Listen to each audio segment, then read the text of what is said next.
बंद चालू करनी पड़ेगी। 1 मिनट मुझे दे दो, बस 1 मिनट दे दो, उसके बाद अपन शुरू करते हैं। इनकी वीडियो नहीं डालूंगा फिर ये मुझे चिल्लाएंगे कि सर आप वीडियो नहीं डाल रहे थे। ये नहीं भाई, ये तो अभी अपनी है।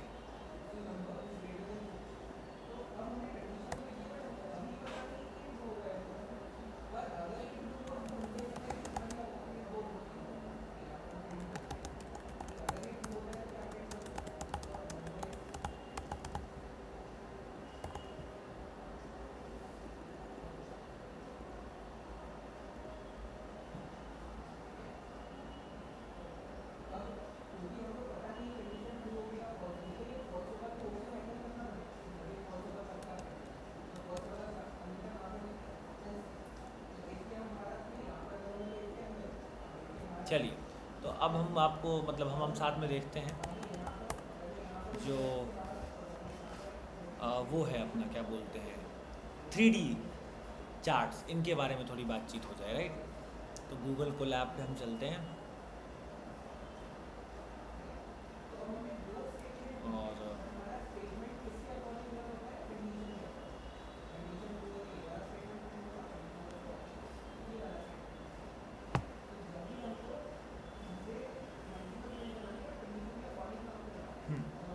मेरे पास शायद इसका एक डॉक भी पड़ा है MPL टूल किट का। इसकी इस लाइब्रेरी का नाम है, ये मैटप्लॉटलिब ही है। MPL माने मैटप्लॉटलिब ही हुआ, ये मैटप्लॉटलिब का ही भाई है ना। अरे ये रहा, थोड़ा सा कोड पे ध्यान देना पड़ेगा अपने को इसके, तभी बात समझ आएगी, वरना मामला थोड़ा सा झंझट वाला है। आपको सब प्लॉट तो याद ही होगा, 1 2 2 1 2 1 है ना, उसका यहाँ काम पड़ेगा। सीधी सी बात है, 3D एरे है तो 3 एरे तो चाहिए ही है, तो 3D ग्राफ है तो 3 एरे तो चाहिए ही है। अब क्या है, 3D ग्राफ को समझना थोड़ा सा इम्पॉर्टेंट है, उसमें ज़रा कन्फ्यूजन हो सकता है, ठीक है। तो इसको समझाने के लिए मैं कैसे कर सकते हैं ऐसा, है ना, वो जो बचपन में करते थे ऐसे, है ना। तो इसको ज़रा मैं ऑनलाइन वालों को कैसे दिखाऊं। ये देखो, मुझे देख के क्या करोगे, ये देखो, ऐसा अपन देख लेते हैं। ये देखो, ये सीन है, राइट। ये जो होता है, अब मान लो अपने पास 3 चीज़ें हैं, इस बात को बहुत ध्यान से समझना। पावर वे इस काम में बहुत अच्छा है और मैटप्लॉटलिब भी बहुत अच्छा है। मान लो पहले इस बात को समझो। लेट्स से कि हमारे पास जो जो जो डेटा है उसमें एक चीज़ है रीजन, एक चीज़ है कैटेगरी और एक चीज़ है सेल्स। इसको ध्यान से समझना। तो कैटेगरी के बेसिस पे सेल्स दिखाना है। 4 कैटेगरी है, 4 डंडियाँ बन जाएंगी, काम खत्म। टेक्नोलॉजी, ग्रोसरी, फैशन और लेट्स से अपना कुछ भी, एक और चौथी कैटेगरी कुछ भी है ना, डन। तो एक 4 कैटेगरी अपने पास आ, ऑफिस सप्लाईज, लेट्स से ऑफिस सप्लाई था, तो वो 4 कैटेगरी बन गई और अपना 4 डंडे आ गए। अब तुमने कहा मुझे ये जो डेटा है इसको इस बेसिस पर देखना है कि कौन से रीजन में कौन सी कैटेगरी में कितनी सेल्स हुई थी। तो 3 बातें बोली ना तुमने, तो एक्स और वाई में कैसे दिखाओगे ये काम, नामुमकिन है ये बात। तो जो ग्राफ में 2D ग्राफ में इसको दिखाने की तरकीब है वो ये है कि रीजन के बेसिस पर कलर डाल दो। कैसा, हाँ, लेजेंड इन पावर BI या कुछ भी दे लो ना। ये देखो, ये देखो, अब इसको ज़रा ध्यान से, इस ग्राफ को ज़रा ध्यान से देखो। सबसे पहली बात तो तुम्हें यहाँ पर दिख रहे हैं कुल 5 डंडे। डंडे तो 5 ही है ना, टुकड़े 6 हैं उसके, टुकड़े 6 हैं, डंडे 5 ही हैं, राइट। और डंडे कहे गए हैं फ्रांस, जर्मनी, कनाडा, मतलब सही कहा, कंट्रीज़ के, United states of America and Mexico. तो कुल 6 अलग अलग बार हमारे सामने यहाँ पर हमको दिखाई दे रहे हैं। सॉरी, 5 अलग अलग बार हमको दिखाई दे रहे हैं 5 कंट्रीज़ के। हर कंट्री में हमारे पास कुल 6 प्रोडक्ट हैं बेचने के लिए कंपनी में। तो हर कंट्री में कौन सा प्रोडक्ट कितना बिका दिख रहा है। सबसे कम बिक रहा है, देखो तुम्हें, ये मोंटाना करके को प्रोडक्ट है जो सबसे कम बिक रहा है। इनफैक्ट ये जो US है उसमें तो ये क्रेटेरा या जो भी है, पता नहीं कुछ तो भी है, काटेरा, जो भी प्रोनाउंस करो, आई डोंट नो क्या है, वो सबसे कम बिक रहा है। तो माने तुमने 2D में ही 3D का फ़ायदा ले लिया ना, तुमको मिल गई ना तीन चीज़ें, कहाँ तुमने 3D में तो चेंज ना करा। तो ये एक तरकीब होती है 2D में ही ज़्यादा डेटा देखने की, है ना।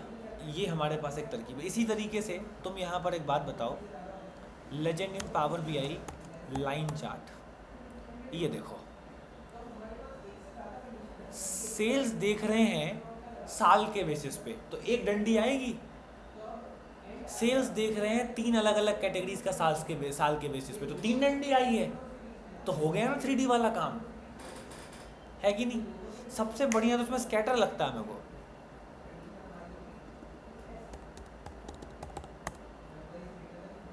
ये देखो मामला थोड़ा कंफ्यूजिंग है बट समझ जाओगे। जितने प्रकार के कलर हैं ये देखो, उनका नाम दे रखा है कौन सा कलर का है, और फिर तुम देख लो ट्रेंड किसका। लाल वाले कम है, नीले वाले ज़्यादा हैं, नीले और हरे वाले। जो पिंक वाले हैं उनका सेल्स भी अच्छा है, प्रॉफिट भी ठीक ठाक है। ये ब्लू वालों का सेल्स भी कम है, प्रॉफिट भी कम है। जो डार्क ब्लू जो एकदम नीचे है सबसे आसमानी थोड़ा सा, ये वाला। पर्पल वाले मिड में है।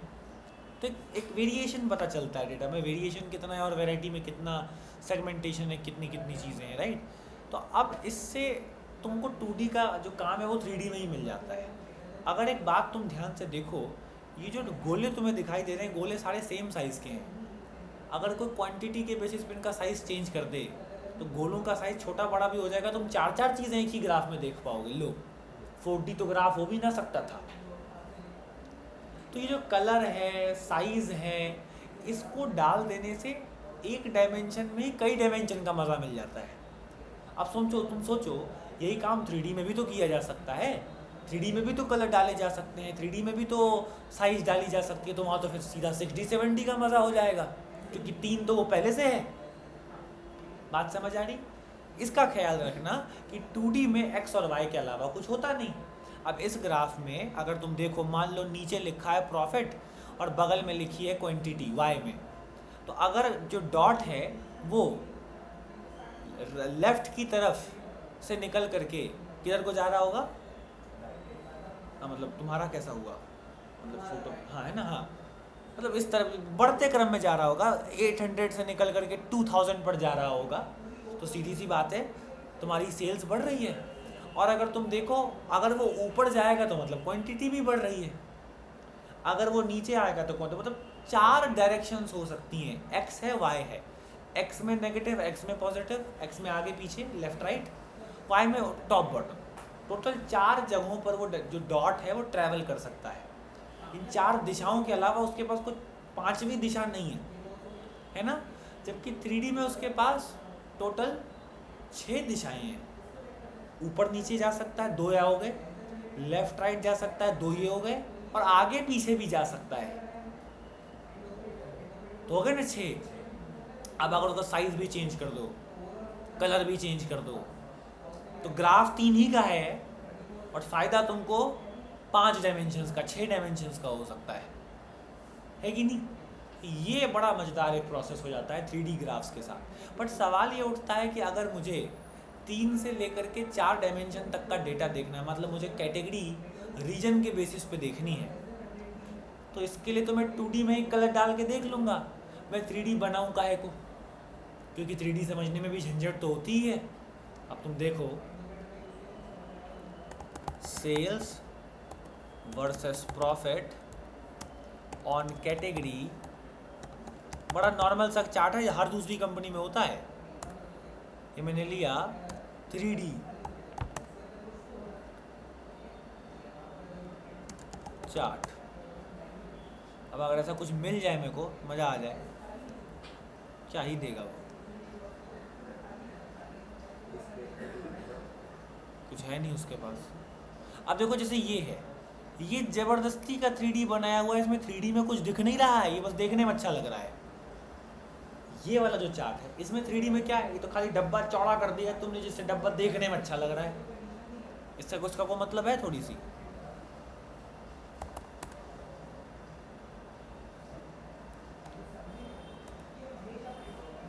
ये देखो ये भी ज़बरदस्ती का बनाया हुआ है। हाँ ये ज़बरदस्ती का बनाया हुआ नहीं है, इसको देखो, देखो एक्स में क्या लिखा है, टाइम पीरियड, वाई में क्या लिखा है, मीन टेम्परेचर, और जेड में क्या लिखा है, सीजन।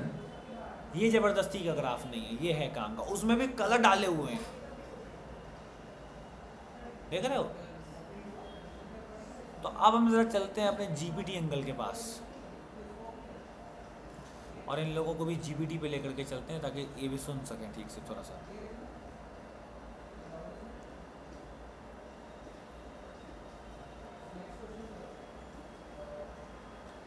भाई जीपीटी मेरे पास एक बहुत ही इंपॉर्टेंट ग्राफ को लेकर के सवाल है 2D और 3D डायमेंशंस के बीच के बारे में, क्या मैं पूछूं?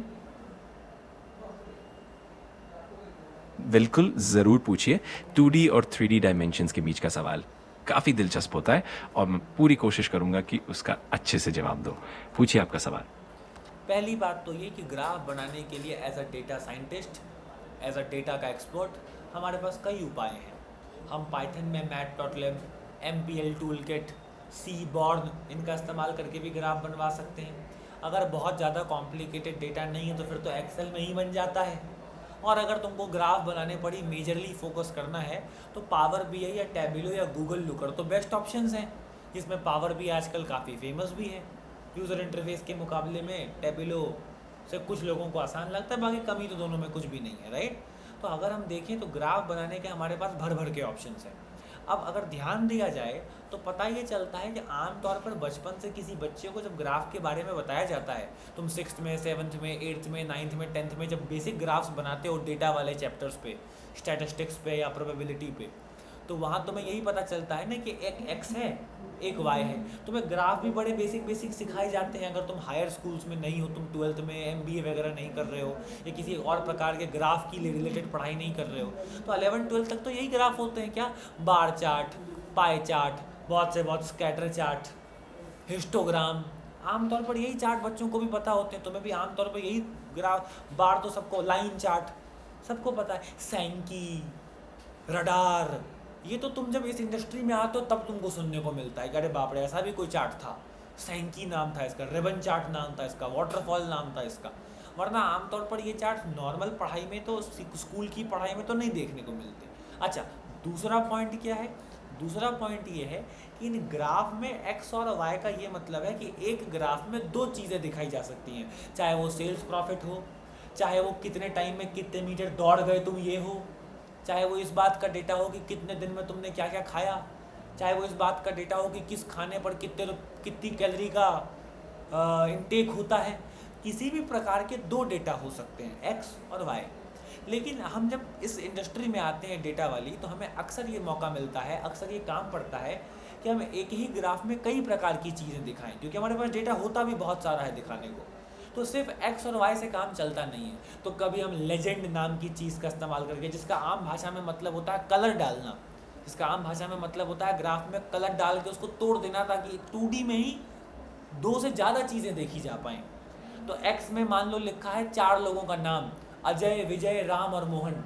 वाई में लिखा हुआ है उनके नंबर, है ना, और एक तरीके से उसमें ये भी लिखा हुआ है कलर डाल के कौन सा सब्जेक्ट में कितना। तो ये देखो 2D में ही कहीं ना कहीं 3 चीज़ों के बारे में पता चल गया। अगर तुम स्कैटर वगैरह जैसी चीज़ों को देखो, उसमें तो कितनी सारी चीज़ें देखी जा सकती हैं। तुम अगर स्कैटर के डॉट का साइज़ छोटा बड़ा कर दो, कलर चेंज कर दो, वेरिएशन लगा दो उसमें, है ना, वैल्यूज़, तो उसमें तो तुम 4 5 6 चीज़ें तक देख सकते हो। पावर BI में तो यहाँ तक बटन तक आते हैं, small multiples, legend, tool tip. तो ये तो पहली बात यहाँ तक का मामला है कि हम जब ग्राफ बचपन से पढ़ते आते हैं तो इतने ग्राफ हम देखते नहीं, पहला पॉइंट। दूसरा पॉइंट, ग्राफ में एक्स और वाई ही देखने को मिलता है बचपन से। तीसरा पॉइंट, ग्राफ में एक्स और वाई यहाँ पे भी होता है, 2D की बात कर रहे हैं, लेकिन उस 2D ग्राफ के होते हुए भी उसमें लेजेंड और ये तमाम तरह के कलर और साइज डाल के हम कई डायमेंशंस का डेटा 2D में ही ज़बरदस्ती देख लेते हैं, तो देखने में भी अच्छा लगता है। पहली बात तो ये 3 पॉइंट क्लियर है। जीपीटी ठीक कहा मैंने, इसमें कुछ सुधार की गुंजाइश? हाँ बिल्कुल, आपने बहुत ही सुंदर तरीके से बताया कि कैसे बचपन में जो साधारण ग्राफ हम देखते हैं वो काफ़ी बेसिक होते हैं और इंडस्ट्री में आते ही वो में काफ़ी एडवांस्ड फीचर्स जुड़ जाते हैं, जैसे कि legend, colour coding, size variation और भी बहुत कुछ। आपके तीनों पॉइंट्स बहुत क्लियर है और ये समझना सच में काफ़ी इंटरेस्टिंग है। अगर और भी अभी कोई मुझे सवाल हो सवाल या ये है, कुछ और सम हाँ अभी मुझे सवाल ये है कि जब मैं 2D ग्राफ में लेजेंड डाल के, कलर डाल के, साइज डाल के, उसी में 3-4 डायमेंशंस का डेटा देख सकता हूँ, तो आखिर में 3D ग्राफ बनाऊँ क्यों? खासतौर पे स्कैटर चार्ट का बड़ा महत्व है 3D में। मैंने सुना है मशीन लर्निंग में ये बड़ा काम आता है, डीप लर्निंग में बड़ा काम आता है, आता भी है, करके भी देखा है। आइरिस जैसा डेटा सेट एक बड़ा फेमस है, फूल का डेटा है आइरिस, अपन ने देखा है मितांस, है ना। तो ये आइरिस में भी कई बार जब हम ग्राफ व्राफ बनाते हैं 2D में पता नहीं चलता, तो इस जब हम डेटा को कलर डाल के सेग्रीगेट सेपरेट कर ही सकते हैं, तो 3D में ग्राफ बनाने की ज़रूरत क्या है? क्यों मैं 3D ग्राफ बनाना सीखूं? क्या ऐसी ज़रूरत आन पड़ेगी कि मेरा काम 2D में कलर डाल के भी नहीं होगा, कि मुझे 3D में जाके देखना पड़ेगा वो? इस बात पर थोड़ा प्रकाश डालो जीपीटी। बहुत बढ़िया सवाल है। दरअसल 2D ग्राफ में हम कलर, साइज और लेजेंड जैसी चीज़ों से काफ़ी डेटा को विजुअलाइज कर सकते हैं, लेकिन कभी-कभी जो डेटा होता है वो इतना कॉम्प्लेक्स हो जाता है कि उसे 2D में दिखाना मुश्किल हो जाता है। 3D ग्राफ का फ़ायदा ये होता है कि हम एक एक्स्ट्रा डायमेंशन ऐड कर पाते हैं, जिससे डेटा को और अच्छे से समझा जा सकता है। जैसे कि आइरिस डेटा सेट में अगर 3 अलग-अलग फीचर्स को एक साथ दिखाना हो, तो 3D ग्राफ से वो काफ़ी क्लियर होता है। तो 3D ग्राफ का मकसद ये है कि कभी-कभी डेटा इतना जटिल हो जाता है कि उसे बेहतर तरीके से समझने के लिए 3D स्पेस में जाना पड़ता है। लेकिन जीपीटी की हर बात केस में को अगर मैं अपनी भाषा में कहूँ और जिसे जीपीटी बाद में करेक्ट करे मेरे लिए तो बड़ा अच्छा रहेगा, तो मैं इसे ऐसे समझाना पसंद करूँगा। बाकी जीपीटी बिल्कुल ठीक कह रहा है ऑब्वियसली, मैं ऐसे से समझाना पसंद करूँगा। कॉम्प्लेक्स डेटा उसने कहा कि हो जाता है कभी कभी, जिस वजह से 2D में हम नहीं दिखा के 3D में दिखाते हैं। इस बात का क्या मतलब है? क्या मतलब है कॉम्प्लेक्सिटी का? आसान शब्दों में मान लो हमने डेटा 2D में लिया, हमने उसमें कलर डाल दिए।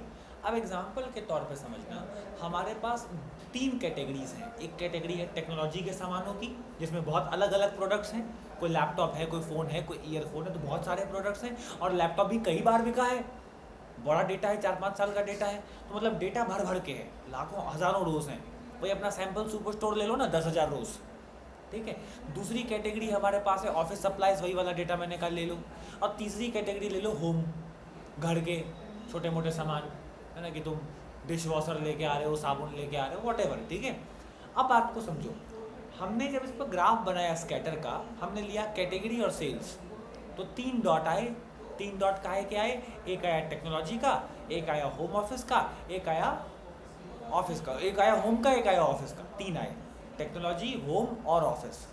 तीनों पे सेल्स एंड प्रॉफिट का ग्राफ बनाया है, तो एक्स में रखा हुआ है सेल्स, वाई में रखा हुआ है प्रॉफिट, और इस ग्राफ में टोटल 3 गोले नजर आ रहे हैं जो दर्शा रहे हैं कि किस पर कितना सेल्स और कितना प्रॉफिट है। समझ आ रहा है?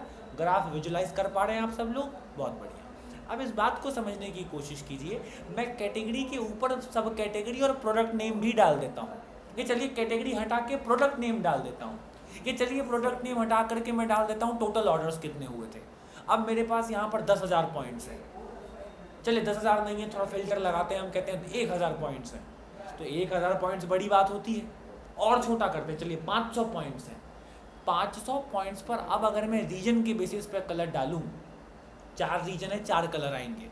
और चूंकि डेटा इतना ज़्यादा है कि रेड के नीचे येलो कहाँ छुप जाएगा पता ही नहीं चलेगा, क्योंकि कौन जाने टेक्नोलॉजी में कई चीज़ों की सेल्स उतनी हुई है जितना होम में साबुन की हुई है।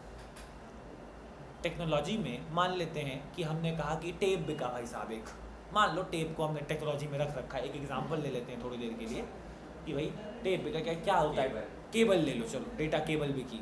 और यहाँ पर होम ऑफिस के मामले में कोई परफ्यूम बिका, लगभग सेम दाम है, 200, 300, 400, 500, 700, 1,000 रुपये, लगभग केबल भी इतने रुपए की आती है। अब बहुत सारे साबुन बिक गए, बहुत सारा परफ्यूम बिक गया, और बहुत सारी केबल भी बिकी है, और 200 केबलें बिकी हैं, और 150-200 के करीब परफ्यूम बिके हैं। उनका प्राइस भी सेम है। परफ्यूम वाला होम ऑफिस होम की कैटेगरी का, केबल टेक्नोलॉजी की कैटेगरी की, एक में लाल रंग एक में नीला रंग, दोनों एक दूसरे पर चढ़े बैठे हैं। चढ़े क्यों बैठे? क्योंकि भाई प्रॉफिट भी उतना ही, सेल्स भी उतना ही। तो ये देख ही ना पाओगे, कलर तो आ गए पर देख ना पाओगे। तो 2D में ग्राफ पे कलर डाल देना इज अ बेटर ऑप्शन अगर डेटा में सेपरेशन बहुत हो तो। अगर डेटा इस लेवल में कॉम्प्लेक्स हो, कॉम्प्लेक्स माने क्या, ओवरलैप हो रहा है, तो 3D में देखना विल बी गुड, क्योंकि तुमको तब दिखेगा अंतर है कहाँ कहाँ पे। थर्ड डायमेंशन आ जाएगी। तो घुमा दो ग्राफ को। क्या मैं ठीक कह रहा हूँ जीपीटी? आपने बिल्कुल बढ़िया समझाया। असल में कॉम्प्लेक्सिटी का मतलब यही है कि डेटा में इतनी भीड़ हो जाती है कि वो एक दूसरे पर ओवरलैप कर जाते हैं और सिर्फ कलर या साइज से अलग करना मुश्किल हो जाता है। अगर हम 3D ग्राफ का इस्तेमाल करें तो हम उसे घुमा सकते हैं और अलग अलग एंगल से देख सकते हैं, जिससे वो ओवरलैप कम हो जाता है और डेटा क्लियरली दिखता है। तो हाँ, आपकी समझ बिल्कुल सही है। अब एक काम करेंगे, make a simple picture for complex data in 2D, है ना, scatter chart, so that I can understand why it is not recommended, है ना। तो एक फ़ोटो मैंने उसको बनाने को बोली है। आज के ज़माने में इस्तेमाल करो यार, बनवाओ फ़ोटो, देखें तो सही कैसा दिखता है। अब हम कहाँ डेटा लाएं कहीं से कॉम्प्लेक्स ज़बरदस्ती का, उसमें ढूंढें कहाँ कॉम्प्लेक्सिटी है। देख लेते हैं किसी चीज़ का चार्ट निकाल करके कैसा दिखता है। चार्ट जल्दी बन भी जाता है। मैं उम्मीद करता हूँ कि जल्दी बना दे ये, फटाफट से, टाइम ना लगाए। ऑनलाइन वालों, आप लोग किसी तरह की परेशानी, तकलीफ़, शिकायत में हैं?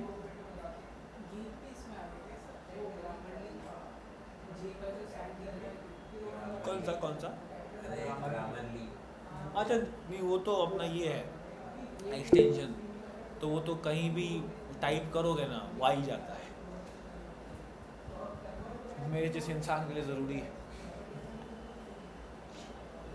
भाई बड़ा टाइम लगाया भाई तूने।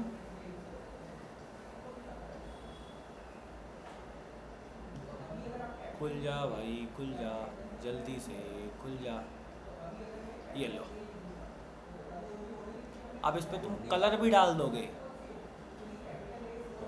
है ना। Add a legend so that I can see the overlapping.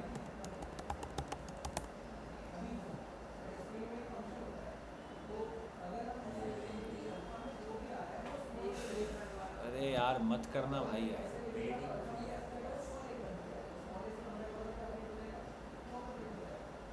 एक तो तुम खुद प्रो में चलाते हो, फिर हमें परेशान करते हो।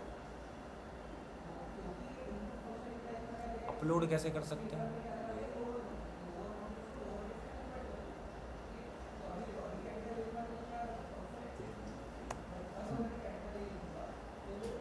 This is a scatter chart. Add random 3 categories as legend or colors so that I can see how in 2D sometimes things get complicated to visualize, है ना। Let's see. अब देखना इसमें अपन, तुम समझ ही गए हो कि कलर डालने पर भी क्या होगा, बट फिर भी एक बार हम देख लें तो अच्छा रहेगा। हालांकि डेटा काफ़ी सच में ओवरलैप है पहले से ही।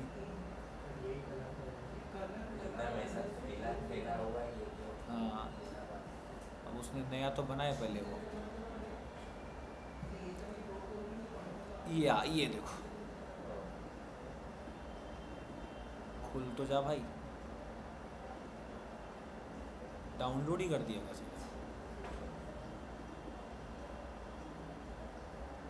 ये देखो, अब क्या समझोगे तुम इसमें? कहा था ना ओवरलैप हो जाता है मामला। तो बात तीन चीज़ें आ तो गई, और वो 3 चीज़ें समझ में भी तो आए।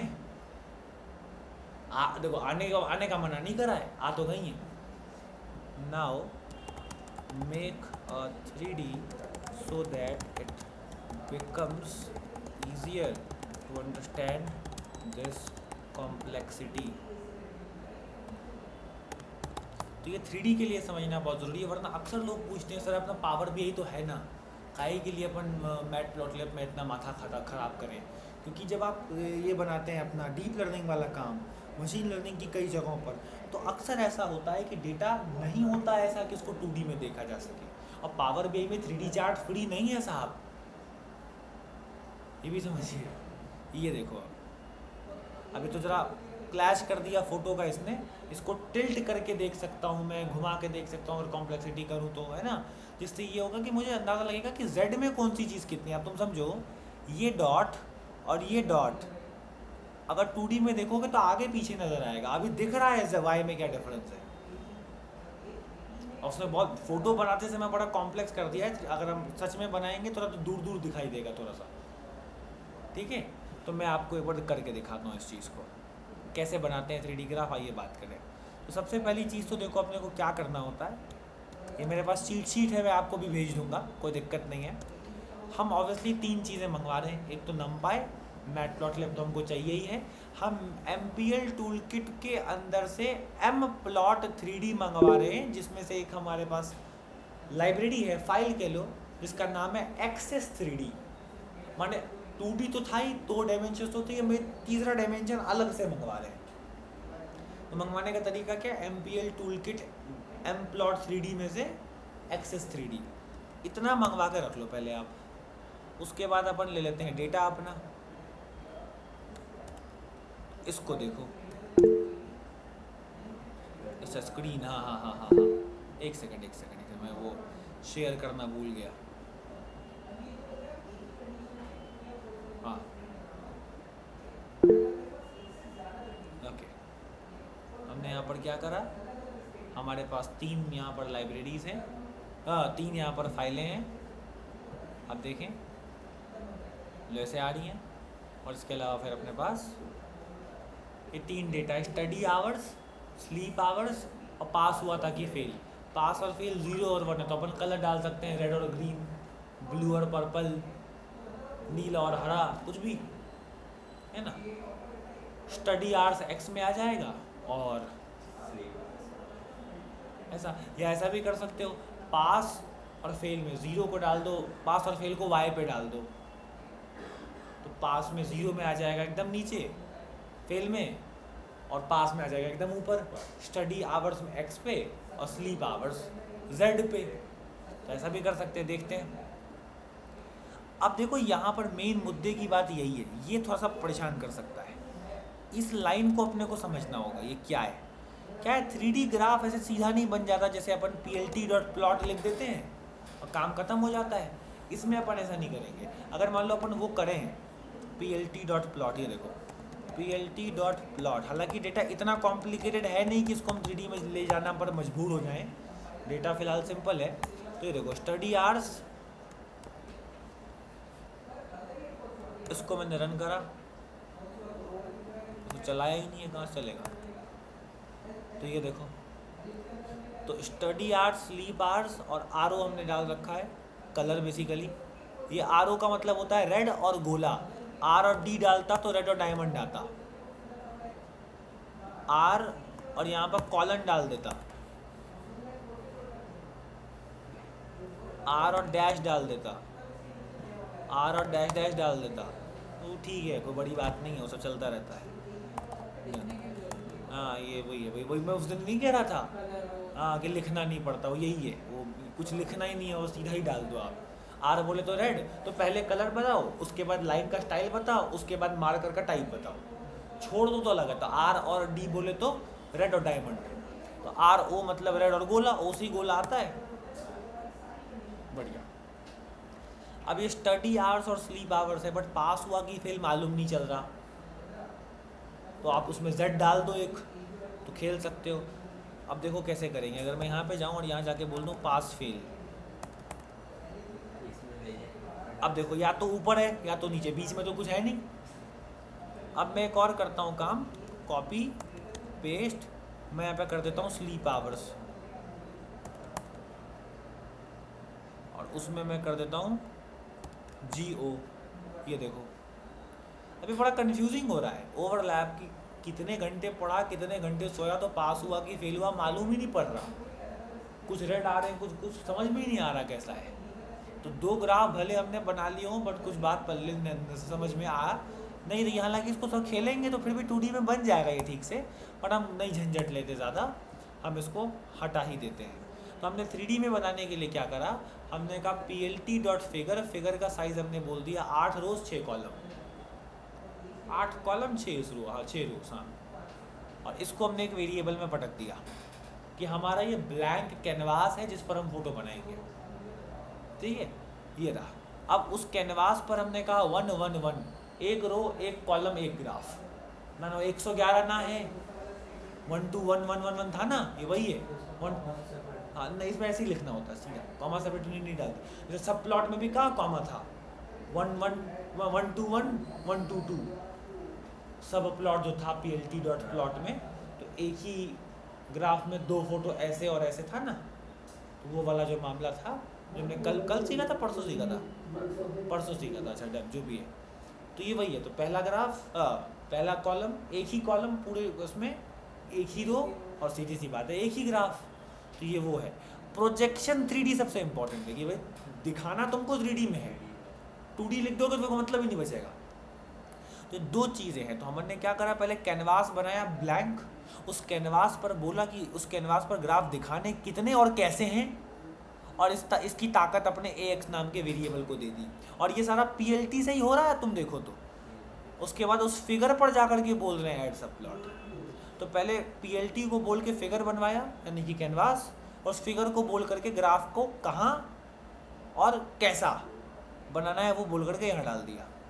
अब अगली लाइन पर आते हैं, समझ रहे हो? इसको तुम निकाल के एक जगह से ले भी सकते हो, को रट्टा मार के रखने की जरूरत नहीं है।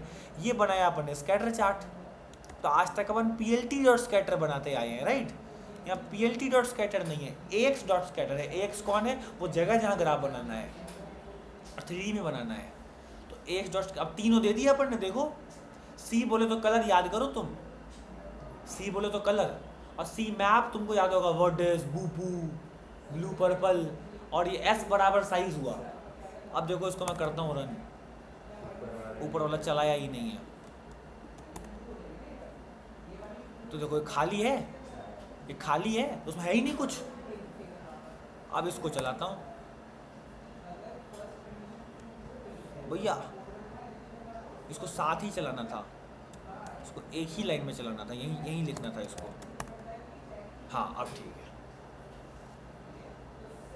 समझना। बॉटम और टॉप बात देखो, कलर हमने दे दिया है पास फेल, ठीक है, और जो थर्ड एक्सिस है वो y है। अगर मैं ये ना भी दूं, देख रहे हो, तो जो ऊपर है वो पास है, जो नीचे है वो फेल है ना? अब इसको देखो तुम जरा एक बार, दाएं और बाएं जो है वो स्टडी आवर्स हैं, और अंदर और बाहर जो है वो स्लीप आवर्स हैं। तो ये एक बंदा है जो लगभग 3 घंटे सो रहा है ना, और 2-3 घंटे पढ़ रहा है, ये सारे फेल हैं। कुछ लोग हैं जो देखो पढ़ रहे हैं 6-7-8 घंटे, लगभग 4-5 घंटे, और वो सो भी रहे हैं लगभग, अच्छा 7-8 घंटे सो भी रहे हैं, तो वो भी पास हो गए हैं। This is it. इस तरीके से अपने को उसको हल्का देखना पड़ेगा। इसको रोटेट वगैरह किया जा सकता है मेरे ख्याल से, वो अगर हम देखें एंगल हम दे सकते हैं यहाँ पे, हाँ एलिवेशन 30 और एजिम 20, ये देखो घूम गया 30 डिग्री पे। तो घुमाना वुमाना कितना, अब इसको 30 को मैं 40 करता हूँ, तुम देखो, देख रहे हो? एलिवेशन ऊपर नीचे कितना करना, समझ रहे हो? मैं इसको कर दूँ 10, मैं इसको कर दूँ -10, मैं इसको कर दूँ 80, ऊपर ही आ गए सीधा, तो इसको एलिवेशन कहते हैं अपन। आई थिंक 30 ठीक है, 20 ठीक है मेरे ख्याल से, 20 ठीक है ना? अब ये अज़िम क्या है, ये घुमाना कितना है? मैंने कहा 10, मैंने कहा 70, घुमाना कितना है? तो ऐसा ऐसा और ऐसा ऐसा, है ना? समझ लो। तो ये कहानी है इसके साथ। तो देखो लेवल वेवल डाल, लेवल अब क्या लेवल बताना पड़ेगा कि क्या होता है? लेवल तो तुमको मालूम ही है, उसमें क्या बड़ी बात? X level, y level, z level, title और शो लिखा हुआ भी आ जाएगा, खत्म बात। यही चीज़ है इसके साथ। अच्छे से क्लियर है गाइस? सर हाँ बोल बोल। हाँ ये जो फिक्स साइज में 8,6 लिखा है ये 8 कॉलम और 6 रोज है। अगर अपन एक काम करें 6,4 कर दें इसको, अगर आ जाए इस साइज में, देख छोटा हो गया। हाँ यही है। बड़ा अपन कितना कर सकते हैं इसको, देखो देखता हूँ। 6 4 था, 8 8 6 था ना, तो 12 और 10 करके देखता हूँ मैं इसको एक बार। हाँ हो रहा है बड़ा, देख लो साइज की बात है। हाँ मैम, नहीं मैं सेकेंड फ्लोर पे हूँ मैम, लास्ट लैब में। अभी तो नहीं दिखा मैम मेरे को, लास्ट में हूँ मैं, तो पढ़ा रहा हूँ अपना।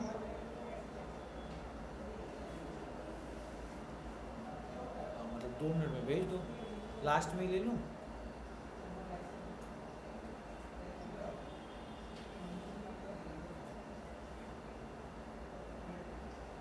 हाँ ठीक है चलिए।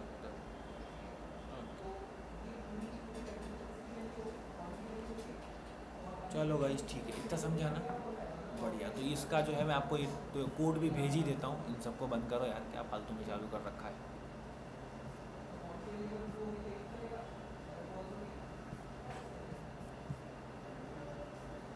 बढ़िया।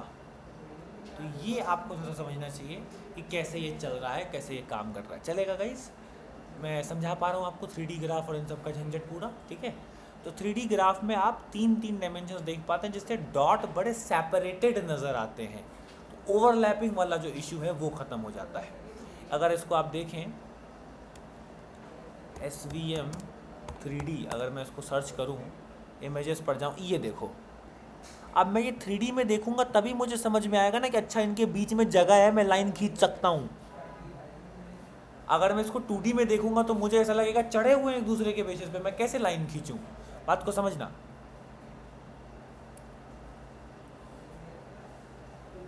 अगर मैं 2D पर जाऊं, अब ये देखो, ये देखो, बेस्ट फोटो। 2D में तो ऐसा लग रहा है कि इनके बीच में जगह ही नहीं है, कहाँ से लाइन आएगी। सीधी लाइन खींचने की कोई जगह है, लाल और हरे डॉट हैं, देखो दूसरी ये तो यहाँ देखना, तुमको टास्क मिला कि लाल और हरे डॉट को सीधी लाइन खींच के अलग कर दो। कोई तरीका है? नामुमकिन लगता है वो। बट अगर तुम उसको 3D में देखो तो बहुत जगह है उनके बीच में सीधी लाइन खींचने की। तो 3D में इसीलिए देखना ज़रूरी है, वरना 2D में अंतर तो चलो फिर भी पता चल ही गया था कि 2 हैं, और उन दोनों के बीच में जगह है, ये 3D में ही पता चल पाएगा, है ना? ये कहानी समझ रहे हैं आप अच्छे से? चलिए नाइस। देख रहे हो?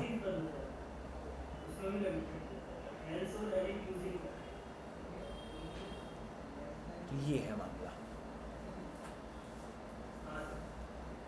चलिए ठीक है गाइस, मिलते हैं आपसे कल, और अब बात करते हैं हम कल। मेरे ख्याल से अब आगे की चीज़ों पर थोड़ी चर्चा कर सकते हैं, API और पाइपलाइनिंग पर।